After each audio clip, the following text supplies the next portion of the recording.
We've got a chestnut-sided warbler in our last net check, so we're going to take it from start to finish through the banding process with you. First thing we do is we select a band and we put it on the bird's leg.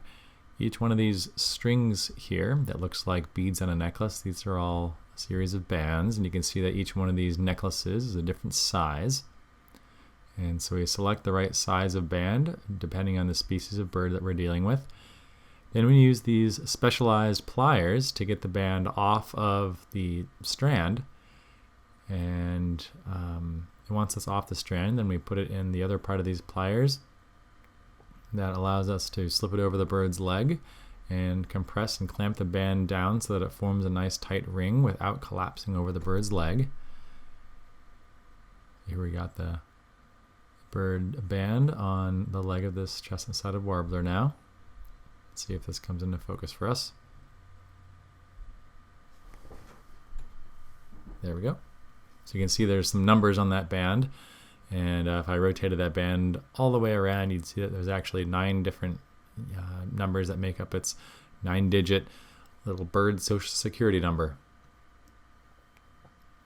So now that the band's on, and that's the most important part, we're going to start filling out some data. So we're putting in the species that we caught. We're putting in the date and the time in which the bird was caught and which net the bird was caught in. We have 5 nets set up at the Nature Center, and that's number 1 through number 5. We're writing in here chestnut-sided warbler and putting in its 4-digit code, CSWA.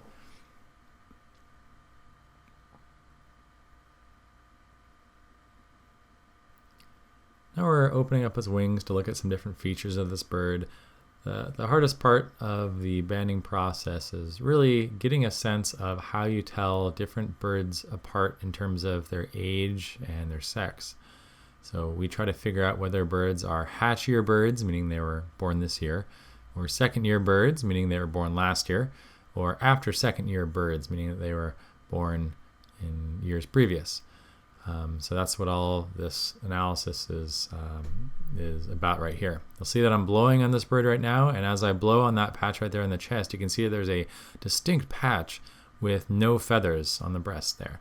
And that is a great example of what we call a brood patch.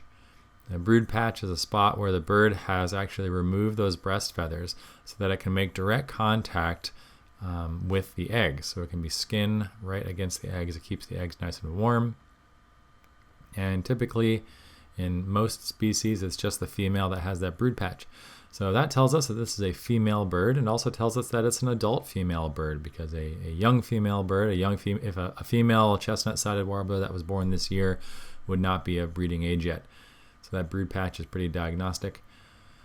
Now I'm blowing on different parts of the bird here to get a sense of whether or not this bird is molting. And if the bird was molting, then there would be feathers that were just starting to grow in throughout the body and throughout the wings. And I don't think I'm seeing any molts right now from watching this video. But we're also looking to see if the bird has any fat stores in its furcula, or its like collarbone area, under its wing pits. And so maybe there was a little bit of fat in there. And now we're going to enter in a couple other pieces of data. I just put in the date there.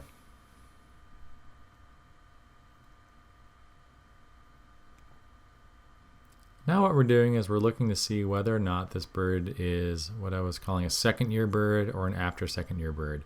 We know the bird is not a hatch-year bird because of that brood patch, but a second-year bird could be a breeding female, and any bird that's older than that could be a breeding female too. So what we do to figure out whether or not this is a second-year bird or an after second-year bird is we open up the wing and we look at particular feather tracts called the primary coverts and the secondary coverts. And coverts are the feathers that cover the bases of the flight feathers. So those big long flight feathers that you see when I open up the wing, those are the primary feathers, and the primary coverts are the feathers that go over those. And whether or not those coverts are fresh or old will tell us the age of the bird. Now from this video, I can't quite tell which is which. You have to have your face right up in the feathers to really get a good sense, but that's what we were doing there. So now what we're doing is we're taking the bird's weight. We are putting the bird back in the bird bag. We are putting it on this scale. This is a nice, easy way to take the bird's mass without it struggling around or moving or anything like that. Nice and safe. And now that we've done that, we'll put the weight in. While I was talking a moment ago, we actually took the bird's wing measurement as well. So if you notice me putting a ruler up to the wing of the bird, that was taking the length of the wing. And that's it. We've collected all the data we need on this chestnut-sided warbler. So we're going to slowly open up the bag and let the bird fly away.